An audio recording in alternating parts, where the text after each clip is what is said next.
Hello everyone, welcome to Gurukul Mind. Gurukul Mind के इस मंच पे आप सभी का स्वागत है। और आज के सेशन में हम बात करने वाले हैं आज का जो भी करंट अफेयर्स है उसके बारे में। ठीक है, तो चलिए स्टार्ट करते हैं। क्या है आज के करंट अफेयर्स में, क्या क्या जो हाइलाइट्स हो सकती हैं उसके बारे में हम यहाँ पे डिस्कस करने वाले हैं। तो सबसे पहले हम बात करते हैं, हमारी जो फर्स्ट न्यूज है वो टाटा ग्रुप से रिलेटेड है। रतन टाटा जी, ठीक है, जिनका हाल ही में जो है वो देहांत हो गया है। तो बड़ी ही लीजेंड पर्सनैलिटी जो है रतन टाटा जी माने जाते थे। तो उनसे रिलेटेड टाटा ग्रुप जो है अभी क्या कर रहा है उसके बारे में हम जो है यहाँ पे डिस्कस करेंगे, न्यूज का एनालिसिस करेंगे। चलिए नेक्स्ट न्यूज जो है हमारी, उसकी अगर हम बात करें तो वो इंडिया, सॉरी ये इंडिया है, ये यहाँ पे थोड़ा गलत हो गया। इंडिया रसिया के रिलेशंस को लेके है। तो हाल ही में क्या है कि बहुत सारे भारतीय नागरिकों को जो है जबरन रशियन आर्मी में जो है वो रिक्रूट कर दिया गया है। तो मैंने अभी बताया था कि कल एक न्यूज थी, उसमें जो है एक जो इंडियन सिटीजन है उसकी डेथ हो जाती है रशिया यूक्रेन वॉर में। और उसको लेकर जो है थोड़ा सा जो है डिमांड थी इंडिया की रसिया से, तो उसको लेकर जो है न्यूज है उसको हम यहाँ पे डिस्कस करने वाले हैं। नेक्स्ट जो हमारा टॉपिक है उसकी अगर हम बात करें वो दिल्ली हाई कोर्ट से रिलेटेड है। ठीक है, तो दिल्ली हाई कोर्ट में भी जो है दिल्ली हाई कोर्ट के नए चीफ जस्टिस आए हैं, उनके बारे में थोड़ा डिस्कशन हम यहाँ पे करेंगे, ये भी आपके लिए इंपॉर्टेंट है। और इसके बाद अगर हम बात करें नेक्स्ट जो हमारा टॉपिक है उसकी अगर हम बात करें यहाँ पे, वन सेकेंड, हाँ, ये पीओके से रिलेटेड है। तो पाक ऑक्युपाइड कश्मीर यानी पाकिस्तान अधिकृत कश्मीर जो है उसकी अगर हम बात करें तो रक्षा मंत्री राजनाथ सिंह ने जो है उसको लेकर एक बयान दिया है, उसके बारे में जो है हम डिस्कस करने वाले हैं। क्या है पीओके उसको भी हम जानेंगे। ठीक है, तो ये न्यूज एनालिसिस पूरा हम यहाँ पे करेंगे। उसके बाद हम करते हैं नेक्स्ट जो है ये इजराइल हमास। तो इजराइल हमास, जैसा कि मैंने जो है न्यूज में लगातार आपको अपडेट कर रहा हूँ कि इजराइल हमास का जो डिस्प्यूट आपस में चल रहा है, ठीक है, उसको लेकर कतर ने मध्यस्थता की थी अभी। तो ये अभी जो ड्राफ्ट है वो अपने फाइनल बिंदु पर पहुंचने वाला है, उसके बारे में भी हम यहाँ पे डिस्कस करेंगे। यानी ये जो इनकी ट्रीटी है, समझौता है, ये फाइनलाइज होने वाला है। तो इससे होगा क्या कि जो भी डिस्प्यूट चल रहा है वो सोल्व होने की संभावना है।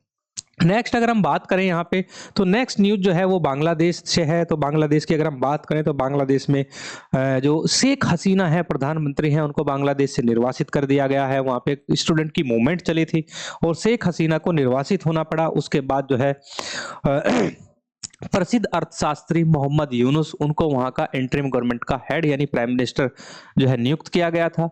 तो उसको लेकर बांग्लादेश को अभी चुनाव को लेकर क्या न्यूज है उसके बारे में हम यहाँ पे डिस्कस करेंगे। ठीक है, नेक्स्ट हम बात करते हैं हमारा यूनाइटेड स्टेट ऑफ अमेरिका को लेकर जो है ये अभी न्यूज है। वहां पे अभी हाल ही में जो है निर्वाचित हुए हैं वहां के प्रेसिडेंट डोनाल्ड ट्रंप, उनको लेकर एक न्यूज है, उसको हम यहाँ पे डिस्कस करने वाले हैं। ठीक है, चलिए नेक्स्ट हम बात करते हैं रसिया यूक्रेन से रिलेटेड है। रसिया यूक्रेन का जो फाइट चल रही है, जिसका हमने इंडिया रसिया के रिलेशन में भी बातें की थी, उसको लेकर भी हम यहाँ पे जो है डिस्कस करने वाले हैं। ठीक है, तो सबसे पहले हम जो है टाटा ग्रुप के बारे में यहाँ पे बातें कर लेते हैं। तो आपका जो टाटा ग्रुप है इसने क्या किया है कि 500 करोड़ रुपए जो है वो, वन सेकेंड, ये 500 करोड़ रुपए जो है देने का वादा किया है एक मेडिकल कॉलेज एस्टेब्लिश करने के लिए। ये चैरिटी जो है वो टाटा ग्रुप कर रहा है कि एक मेडिकल कॉलेज जो है आईआईएससी बेंगलुरु में एक मेडिकल कॉलेज की स्थापना यहाँ पे की जाएगी। ठीक है, तो ये 500 करोड़ रुपए देने का जो है इन्होंने वादा किया है आईआईएससी बेंगलुरु को, जिससे कि एक मेडिकल कॉलेज एस्टेब्लिश किया जा सके। ठीक है, तो ये न्यूज है।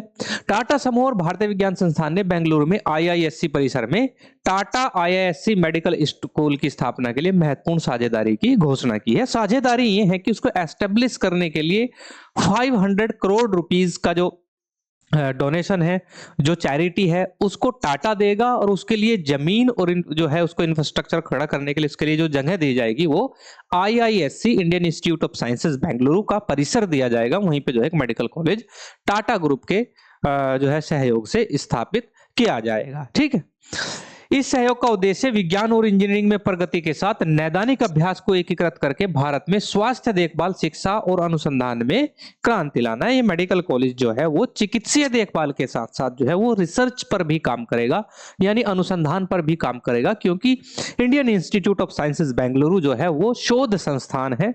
तो ताकि चिकित्सा के क्षेत्र में हमारे जो डॉक्टर्स हैं और साथ ही हमारे जो इंजीनियर्स हैं वो मिलकर जो है एकीकृत उसको करें। उसको इंटीग्रेटेड करने से होगा क्या कि हमारे जो शोध संस्थान हैं उनमें गुणवत्ता आएगी और तेज प्रगति होगी। तो इसलिए ये क्या है कि ये भविष्य में जो है एक अच्छा इंस्टीट्यूशन बन सकता है हमारे डॉक्टर्स के लिए। इसमें अगर हम बात करें तो 500 करोड़ रुपए देने का जो है योगदान दिया ही है इसमें। सोमवार को हस्ताक्षरित एक समझौता ज्ञापन के माध्यम से साझेदारी को औपचारिक रूप दे दिया गया है। ठीक है, तो ये टाटा ग्रुप से रिलेटेड आपकी न्यूज है। तो ऐसे अगर हम बात करें, टाटा ग्रुप जब रतन टाटा जी जो है जीवित थे तब भी बहुत ज्यादा चैरिटी टाटा ग्रुप जो है वो करता था, ताकि जो है वो सोशल वेलफेयर में यूज की जा सके, यानी समाज कल्याण में उसका प्रयोग किया जा सके। तो ये न्यूज यहां से है। नेक्स्ट जो न्यूज है आपकी, ये इंडिया और रसिया से है रिलेटेड। तो भारत और रूस के संबंध जो है वैसे तो ऑलरेडी बहुत अच्छे हैं, लेकिन यहाँ पे हो क्या रहा था, जब से रसिया की और रसिया का जो फाइट चल रहा है यूक्रेन के साथ में, जो वॉर चल रही है, इसमें बहुत सारे जो भारतीय नागरिक हैं जो ऑलरेडी रूस में थे या रूस चले गए या वहां पे वॉर जोन में फंस गए, तो उनको जो है जबरन रिक्रूट कर दिया गया था जो है रशियन आर्मी में। ठीक है, तो हो सकता है कि इन जो रिक्रूट किए गए जो भी हमारे नौजवान हैं, भारत के जो नौजवान हैं, हो सकता है उनकी सहमति हो या ना भी हो, तो उस पर जो है क्लैरिफिकेशन कोई न्यूज का नहीं आया है, लेकिन यही माना जा रहा है कि इनको जबरन रिक्रूट कर दिया गया था। तो कल मैंने एक न्यूज जो है आपको बताई थी कि वहां पे जो है एक व्यक्ति की जो है हत्या कर दी गई थी जिनका नाम बिनिल था। तो ये बिनिल हैं आपके। ठीक है, तो बिनिल जो है वो बेचारे युद्ध क्षेत्र में मारे गए थे और उनके एक साथी थे जिनका नाम था जैन टीके, जिनकी उम्र थी 27 वर्ष। वो इस यहाँ पे बमबारी जो यूक्रेन की तरफ से हुई थी उसमें घायल हो गए थे। तो इसको लेकर जो है भारत सरकार पर इनके परिजनों का जो है दबाव बनाया जा रहा था कि हमारे जो बच्चे हैं उनको वापस लाया जाए, जो ऑलरेडी हैं उनको लाया जाए, और जो घायल आपके जैन टीके हैं उनको जो है वापिस लाया जाए, और इनका शव जो ये श्रीमान बिनिल हैं इनका शव भी भारत में वापस लाया जाए। तो दोनों तरफ से जो एम्बेसीज थी रशिया और भारत की, उनका जो है भारत सरकार और रशियन गवर्नमेंट का जो है आपस में बात हुई। तो मंगलवार को कहा कि भारत सरकार ने मंगलवार को कहा कि यूक्रेन युद्ध में रूस में के लिए लड़ते मारे गए नागरिक के शव की शीघ्र वापसी के लिए मॉस्को के साथ काम कर रही है, साथ ही घायल हुए एक अन्य व्यक्ति की भी शीघ्र वापसी के लिए काम कर रही है। ठीक है, तो ये इन्होंने जो है वादा किया है कि हम उनको जो है वापस लाएंगे। ठीक है, तो ये केरल के व्यक्ति थे जिनकी मौत हो गई थी, बाद में जो है इनको मुक्त करने की मांग की गई थी। ठीक है, तो सरकार ने कहा कि उसने रूसी सेना में सेवारत शेष भारतीय नागरिकों को, ठीक है, तो इन्होंने कहा है कि बाकी भी जो हमारे इंडियन सिटीजन हैं, जो ये तो हैं ही, जो बाकी जो शेष भारतीय हैं, ठीक है, उनको भी जो है जल्दी से जल्दी मुक्त कराने की इन्होंने जो है रशियन गवर्नमेंट से शीघ्र रिहाई की मांग की है। ठीक है, यह मुद्दा काफी पहले भी जो है उठाया गया था भारत में जो है काफी बार, क्योंकि पहले भी बहुत सारी जो है पिक्चर्स इमेजेस आई हैं जिसमें इंडियन सिटीजन्स जो हैं आपके, उनको हमने देखा है कि उनको रशियन आर्मी में जबरन रिक्रूट किया गया है।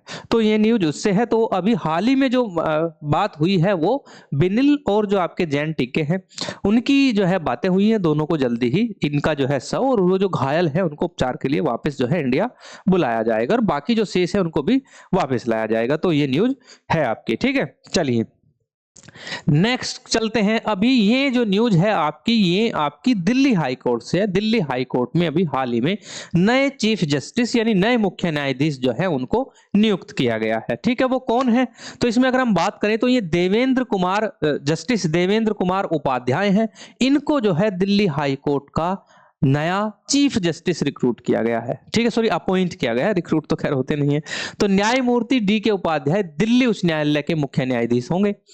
तो इनकी अगर हम बात करें, ये जो है ये वर्तमान में जो है आपके जो न्यायमूर्ति देवेंद्र जो हैं आपके देवेंद्र कुमार उपाध्याय, इनकी अगर हम बात करें वर्तमान में बॉम्बे हाई कोर्ट के चीफ जस्टिस हैं। ठीक है, तो बॉम्बे हाई कोर्ट के चीफ जस्टिस जब दिल्ली हाई कोर्ट के चीफ जस्टिस बनेंगे तो बॉम्बे हाई कोर्ट में चीफ जस्टिस की वैकेंसी जो है वो वैकेंट हो जाएगी।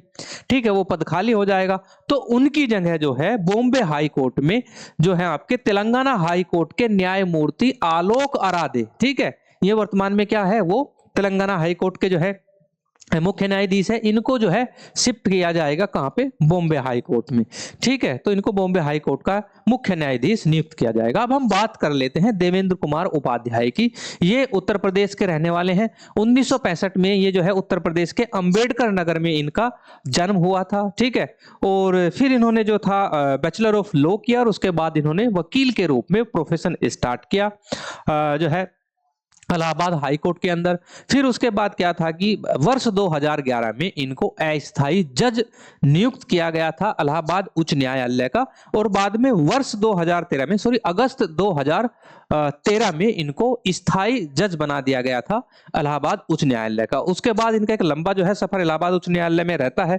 तो मार्च 2023 में वे क्या होते हैं, लखनऊ पीठ के वरिष्ठ न्यायाधीश बन जाते हैं। जो आपकी जो पीठ बैठती है, खंडपीठ जिसको हम बोलते हैं, जो बेंचेस बैठती हैं, उनमें वरिष्ठ न्यायाधीश थे आपके देवेंद्र कुमार उपाध्याय। उसके बाद इनका सफर आगे चलता है और जुलाई 2023 में इनको जो है बॉम्बे उच्च न्यायालय का मुख्य न्यायाधीश नियुक्त कर दिया जाता है, और वर्तमान में अब ये दिल्ली हाई कोर्ट के मुख्य न्यायाधीश होंगे। तो ये न्यूज जो है इनसे रिलेटेड है। ठीक है, तो नेक्स्ट हम चलते हैं, यहाँ पे हम बात करते हैं, ये आपकी जो न्यूज है वो पीओके से है।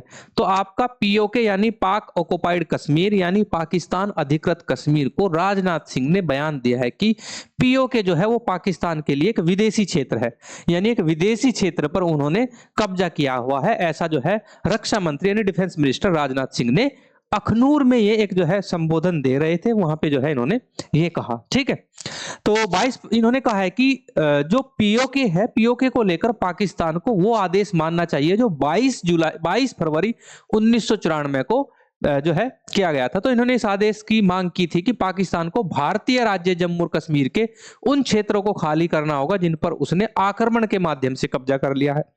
तो जो पीओके है, पीओके में जो था 1994 में एक आदेश आया था, तो उसमें बोला गया था कि जो है पाकिस्तान को जो है वो क्षेत्र छोड़ देने चाहिए जिन पर उसने कब्जा किया है। मंगलवार को राजनाथ ने कहा कि घुसपैठ करने वाले 80% से अधिक आतंकवादी पाकिस्तान से आते हैं। पीओके की धरती का इस्तेमाल आतंकवाद का कारोबार चलाने के लिए किया जा रहा है। तो ये स्टेटमेंट यहाँ पे जो है राजनाथ सिंह ने दिया है। इन्होंने कहा था जो इन्फिल्ट्रेशन की जो प्रॉब्लम आती है वो सारी पाकिस्तान से आती है, और पीओके का इस्तेमाल जो है उनमें ट्रेंड करने के लिए जो है आतंकवादियों को वहां पे किया जाता है। आतंकवाद को इन्होंने कारोबार बताया है कि ये कारोबार है जिसको पीओके से पाकिस्तान चला रहा है। ठीक है, तो ये इन्होंने कहा है। साथ ही उन्होंने पीओके के अवैध प्रधानमंत्री चौधरी अनवारुल हक की भारत पर की गई टिप्पणी की भी निंदा की है, और कहा है कि पीओके के लोगों को एक सभ्य और सम्मानजनक जीवन जीने से वंचित किया जा रहा है। ठीक है, तो ये बातें जो हैं कही। अब हम बात करते हैं पाकिस्तान ऑक्युपाइड कश्मीर की। देखिए इसे हम वैसे पूरा जो इसका नाम है वो पीओजेके है, क्योंकि उन्होंने कश्मीर और जम्मू दोनों का जो हिस्सा है वो एक्वायर किया हुआ है, ऑक्युपाइड किया हुआ है। तो हमारा मानना ये है कि ये जो जम्मू कश्मीर का जो पार्ट पाकिस्तान की तरफ से अगर एडमिनिस्ट्रेड है यानी वहां से प्रशासित हो रहा है, तो वो एक्चुअली भारत का हिस्सा है जिसको पर पाकिस्तान ने अवैध कब्जा किया हुआ है। ठीक है, चलिए नेक्स्ट चलते हैं। नेक्स्ट है हमारा ये जो है बहुत लंबे समय से जो है लड़ाई इजराइल और जो है आपके फलस्तीन यानी उसका एक ग्रुप है हमास ग्रुप की जो है चल रही है। इसको लेकर अभी देखा जा सकता है कि अभी जो है ये फाइनल पॉइंट पे पहुंच गया है कि ये जो है इनका समझौता आपस में होने वाला है। तो हमास ने गाजा युद्ध विराम और बंधकों की रिहाई के लिए मसौदा समझौते को स्वीकार किया है। तो हमास की तरफ से जो है वो एक स्वीकृति, एक अनुमति मिल गई है कि ठीक है हम जो है इसको समझौता ज्ञापन को मानने के लिए तैयार है। तो कल की न्यूज में मैंने बताया था कि कतर ने जो है उसमें मध्यस्थता की थी, और जो है ये एक पॉइंट पर जो है ये पहुंचना चाहिए। ठीक है, तो इसमें क्या था कि इस समझौते में 3 चरणीय समझौता होगा। सबसे पहले जो 33 बंधक हैं, ठीक है, उनकी कर्मिक रिहाई जो है वो स्टार्ट होगी। ठीक है, तो हमास ने क्या किया है कि 33 जो है जो आपके सिटीजन्स हैं, ठीक है, उनको बंधक बनाया हुआ है। तो यहां से ये चीजें स्टार्ट होने वाली हैं। फिर उसके बाद मंगलवार को वार्ता में शामिल 2 अधिकारियों ने बताया कि हमास ने गाजा पट्टी में युद्ध विराम और दर्जनों बंधकों की रिहाई के लिए मसौदा समझौतों को स्वीकार कर लिया है। ठीक है, तो इसमें मध्यस्थ जो है कतर है, और कहीं ना कहीं अमेरिका भी अभी छा रहा है, क्योंकि अमेरिका में अभी जो आने वाली जो सरकार है वो डोनाल्ड ट्रंप की सरकार है। तो अमेरिका भी इसमें जो है कहीं ना कहीं मध्यस्थ है, क्योंकि उसने अपने राजदूत जो है जब कतर मध्यस्थता कर रहा था वहां पे अमेरिका ने भी अपने राजदूतों को वहां पे भेजा था कि कहीं ना कहीं जो है इसके बंद किया जाए। वहीं अगर हम बात करें इजराइल की, तो एक इजरायली अधिकारी ने कहा कि प्रगति हुई है लेकिन विवरण को अंतिम रूप दिया जा रहा है। योजना को अंतिम मंजूरी के लिए इजरायली कैबिनेट के समक्ष प्रस्तुत किया जाना चाहिए। उन्होंने कहा कि ये जो योजना बनाई जा रही है, जो ड्राफ्ट तैयार किया जा रहा है, वो बाद में जो है एक बार जो इजराइल की जो कैबिनेट है वहां पे उनके समक्ष प्रस्तुत हो, और उसके बाद जो है हम भी अपनी स्वीकृति इसको देंगे। और उन्होंने इसे एक प्रगति की ओर कदम भी माना है। तो ये हो सकता है कि दोनों साइड से समझौता हो जाए। एक लंबे क्या कई सौ वर्षों से चला हुआ जो आपका देख सकते हैं जो है इसमें कई डिकेड बीत गए हैं इस लड़ाई में, तो हो सकता है कि ये लड़ाई शांत हो जाए। ठीक है, चलिए अब हम नेक्स्ट बात करते हैं। ये एक्चुअली जो है बीएनपी से रिलेटेड है। BNP 6 Bangla polls by August cites growing economic political instability. तो ये एक्चुअली जो बयान आया है आपका ये बांग्लादेश नेशनलिस्ट पार्टी है बांग्लादेश की एक, जिसकी जो अध्यक्ष है, जिसकी जो सुप्रीमो है वो खालिदा जिया है। तो खालिदा जिया ने जो है यानी उनकी पार्टी ने, बीएनपी ने जो है चुनाव कराने की मांग जो है शुरू की है वहां पे कि जो है बांग्लादेश में जल्दी ही चुनाव किए जाए। तो बीएनपी ने अगस्त तक बांग्ला चुनाव कराने की मांग की, बढ़ती आर्थिक राजनीतिक अस्थिरता का भी हवाला दिया है। तो यहाँ पे खालिदा जिया का मानना है कि जल्दी से जल्दी जो है वो बांग्लादेश में चुनाव कराए जाएं। तो पिछले कई महीनों में आप देख सकते हैं वहां पे जो है एक स्टूडेंट का जो है प्रोटेस्ट चल रहा था। उसके बाद होता क्या है कि वहां पे जो वहां की जो करंट प्राइम मिनिस्टर थी शेख हसीना, उनको निर्वासित होना पड़ता है। बाद में मोहम्मद यूनुस की जो है अंतरिम सरकार जो है वहां बनाई जा रही है। मोहम्मद यूनुस जो है एक बहुत बड़े अर्थशास्त्री हैं और उनकी अगर हम बात करें मोहम्मद यूनुस की, तो उन्होंने सेल्फ हेल्प ग्रुप जैसे जो है इनिशिएटिव्स इकोनॉमिक फील्ड में हमें दिए हैं और अभी वो वहां के प्राइम मिनिस्टर हैं। तो उनकी अगर हम बात करें तो उनको कहा है कि आप जल्दी से जो है यहाँ पे चुनाव कराएं ताकि जो है लोकतंत्र की बहाली बांग्लादेश में हो। ठीक है, तो इन्होंने कहा है कि जो है देश में राजनीतिक और आर्थिक अस्थिरता का जो है अस्थिरता बनी हुई है, इसका हवाला दिया है। और इन्होंने कहा है कि बांग्लादेश की अंतरिम सरकार को चाहिए कि देश के व्यापक हित के लिए जो है वहां पे चुनाव करा देने चाहिए। ठीक है, नोबेल शांति पुरस्कार विजेता मोहम्मद यूनुस ने कहा कि 2025 के अंत तक चुनाव संभव हो सकते हैं, लेकिन केवल चुनावी सुधारों के बाद जो है चुनावी सुधारों के बाद भी इन्होंने कहा है कि जो आर्थिक और राजनीतिक स्थिति है वो ठीक होने में थोड़ा टाइम लगेगा। तो इन्होंने कहा है कि ठीक है, तो 2025 के अंत तक का इन्होंने टाइम दे दिया कि 2025 के अंत तक जो है हम जो है यहाँ पे चुनाव करा देंगे। ठीक है, वहीं अगर हम बात करें तो इसमें एक न्यूज और है कि 42 वर्षीय हसीना की एक रिश्तेदार हैं, ये देख सकते हैं हम, ये एक्चुअली यूनाइटेड किंगडम की मिनिस्टर हैं। इनका नाम तुलिप सिद्दीकी है। तो तुलिप सिद्दीकी ने क्या किया है कि जो यूनाइटेड किंगडम की जो कैबिनेट है उससे अपना मंत्री पद से इस्तीफा दे दिया है। तो इनके ऊपर जो है बार बार जो है आरोप लगाए जा रहे थे, इनकी लॉयल्टी को चेक किया जा रहा था। तो जांच में वैसे जो है ये इनकी जांच हुई, उसके बाद क्या था कि बाद में फिर इन्होंने जो है स्वतः ही वहां से इस्तीफा दे दिया। ठीक है, तो ब्रिटिश मंत्री तुलिप सिद्दीकी ने जो है इस्तीफा दे दिया और ये रिलेटिव है आपकी किसकी, शेख हसीना की। ठीक है, चलिए नेक्स्ट चलते हैं। अब ये जो न्यूज है आपकी ये यूनाइटेड स्टेट ऑफ अमेरिका से है। तो इसकी अगर हम बात करें तो यहाँ पे ट्रंप ने चुनावों को पलटने के लिए आपराधिक प्रयास किए, ऐसा जांच रिपोर्ट में आया है। ठीक है, लेकिन उसके बाद वो जेल नहीं जा सकते हैं। उसके पीछे एक टेक्निकल पॉइंट है जो मैं आपको समझाऊंगा। ठीक है, तो मंगलवार को प्रकाशित एक रिपोर्ट के अनुसार अमेरिकी विशेष वकील जैक स्मिथ ने, ठीक है, जैक स्मिथ जो कि जांच कर रहे हैं इस बात की, इन्होंने निष्कर्ष निकाला कि जो आपके डोनाल्ड ट्रंप हैं चुनाव के दौरान इन्होंने डोनाल्ड ट्रंप ने 2020 का चुनाव हारने के बाद सत्ता पर काबिज रहने के लिए अभूतपूर्व आपराधिक प्रयास किए, लेकिन नवनिर्वाचित राष्ट्रपति की नवंबर चुनाव में जीत के कारण मामले को सुनवाई के लिए लाने में बाधा उत्पन्न हो रही है। टेक्निकल पॉइंट ये है कि जैसे ही ये जो है शपथ ले लेंगे और जैसे अमेरिका का कोई प्रेसिडेंट बन जाता है तो उसके बाद उस पर कोई आपराधिक या जो है कोई भी दीवानी मामला नहीं चलाया जा सकता, क्योंकि ये president of United state of America होंगे। ठीक है, इसमें निष्कर्ष निकाला गया कि ट्रंप को मुकदमे में दोषी ठहराने के लिए सबूत पर्याप्त थे, लेकिन राष्ट्रपति पद पर उनकी शीघ्र वापसी से इसे संभव बना दिया। वो राष्ट्रपति होंगे तो उन पर मुकदमा नहीं चलाया जा सकता, नहीं उनको जेल भेजा जा सकता। तो ये न्यूज जो है आपकी यूनाइटेड स्टेट ऑफ अमेरिका से। नेक्स्ट चलते हैं। अब नेक्स्ट जो न्यूज है आपकी वो रसिया यूक्रेन से लेकर है। ठीक है, तो इसमें अगर देखा जाए तो रूस और जो आपका यूक्रेन है दोनों की अगर हम बात करें तो इनका जो युद्ध है, इस युद्ध को जो है शांत कराने के लिए, युद्ध को बंद कराने के लिए कहीं ना कहीं ट्रंप जो है अपनी तरफ से प्रयास करेंगे। ठीक है, वो इस पर अध्ययन करने के लिए भी तैयार है। तो यूक्रेन में युद्ध समाप्त करने के लिए ट्रंप के विचारों का अध्ययन करने के लिए तैयार है। ठीक है, तो यहाँ पे रसिया भी तैयार है, Russia ready to study Trump's ideas for ending war in Ukraine. तो रसिया भी चाहता है कि कहीं ना कहीं जो है ये जो युद्ध चल रहा है इसको बंद किया जाए। तो रूस का कहना है कि उसने अमेरिका के नवनिर्वाचित राष्ट्रपति डोनाल्ड ट्रंप और उनकी टीम में यूक्रेन में जमीनी हकीकत को पहचानने की प्रवृत्ति देखी है और इसे एक स्वागत योग्य संकेत के रूप में देखा है, क्योंकि वह युद्ध को समाप्त करने की उनकी योजना का अध्ययन करने की तैयारी कर रहे हैं। वहीं पे क्रेमलिन का कहना है कि वह राष्ट्रपति व्लादिमीर पुतिन और ट्रंप के बीच बैठक के लिए तैयार है, जिसके बारे में रिपब्लिकन ने सोमवार को कहा कि यह बहुत जल्दी होगा। तो रसिया जो है वो युद्ध को बंद करने के लिए, युद्ध का विराम लगाने के लिए रेडी है। ठीक है, तो ये न्यूज आज की यहां से। सो गाइस जो है आज की न्यूज में जो है इतना ही है, और हमारे चैनल को जो है आप सब्सक्राइब करें, लाइक करें। हमारी क्लासेस कैसी लगती है आप कमेंट सेक्शन में जरूर बताएं। कोई प्रश्न आपका जो है किसी भी न्यूज रिलेटेड, तो आप कमेंट में जो है हमसे प्रश्न कर सकते हैं, क्वेश्चन कर सकते हैं, आपको जो है उस पर जो है त्वरित आंसर दिया जाएगा। तो ध्यान रहे हमारे चैनल गुरुकुल माइंड को आप सब्सक्राइब करें, और अगर आप हमारे टेलीग्राम चैनल से जुड़ सकते हैं तो ये लिंक है। अगर आप जो है इंस्टाग्राम पे आप हमें फॉलो कर सकते हैं। अगर आप हमारी जो है ऑफलाइन क्लासेस ज्वाइन करना चाहते हैं तो हमारा जो एड्रेस है ओमिक्रॉन फर्स्ट ग्रेटर नोएडा में हमारा एड्रेस है। आप हमें व्हाट्सएप भी कर सकते हैं, व्हाट्सएप है 8882608880, ये व्हाट्सएप नंबर है, इस पर आप हमें संपर्क कर सकते हैं।